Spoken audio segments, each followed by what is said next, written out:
Bonsoir et bienvenue dans Une minute, un livre. Je vous parle ce soir de ce roman graphique, La pluie et la lumière forment l'arc-en-ciel, donc de Garance Coquart-Pogstar, aux éditions Petite Nature 2021.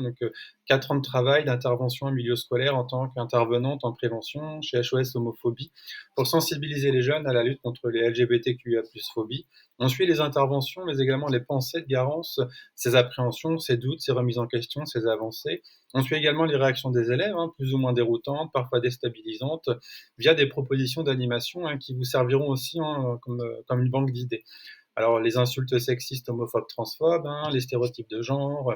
Pensez-vous qu'il existe des métiers uniquement masculins? Et l'expression de genre aussi est abordée via une activité. Bref, toutes les thématiques sont abordées, du vocabulaire au mythe du choix. Alors, pour arriver enfin à la décision d'écrire cet ouvrage, et justement, je vous lis quelques mots de Garance en fin d'ouvrage.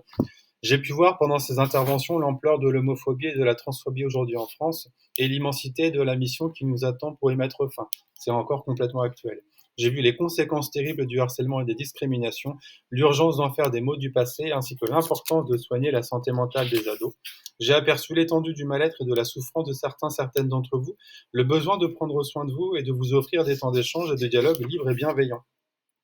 J'ai découvert la préciosité des moments de débat avec vous, la rareté de ces temps d'expression libre dans le parcours scolaire et l'intérêt de les amener à se multiplier. J'ai compris l'extrême nécessité de remettre les normes en question pour vous permettre de grandir en tant que personnes véritablement libres d'être ce qui elles sont. J'ai été convaincu aussi de la demande vive pour une éducation sexuelle plus tolérante, vaste et inclusive, afin que nous vivions tous mieux ensemble. J'ai tellement appris en étant intervenante. Vous nous donnez bien plus que ce qu'on essaye de vous apporter en 2 heures. Si je le pouvais, je ferais ces interventions tous les jours, parce que je suis plus que jamais convaincu qu'elles sont essentielles. Et depuis que j'interviens en collège et lycée, pour la toute première fois, j'ai l'impression d'avoir trouvé ma place dans la vie. Donc c'est important de voir aussi finalement que ces interventions sont aussi vraiment importantes pour les personnes qui interviennent, et de créer du lien avec les autres, et voilà, de partager les missions en tout cas, bien évidemment, pour prévenir en tout cas toutes ces LGBTQIA+ phobies et bien plus au-delà.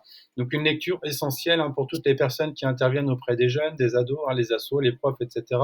On se sent moins seul dans nos réactions, dans nos remises en question, et on partage nos victoires, nos valeurs, nos engagements, nos idées. Et vous avez également un lexique à votre disposition en fin de document, bref, un doc finalement métapédagogique. Voilà. Très bonne découverte si vous ne le connaissez pas, et surtout une bonne lecture. À bientôt.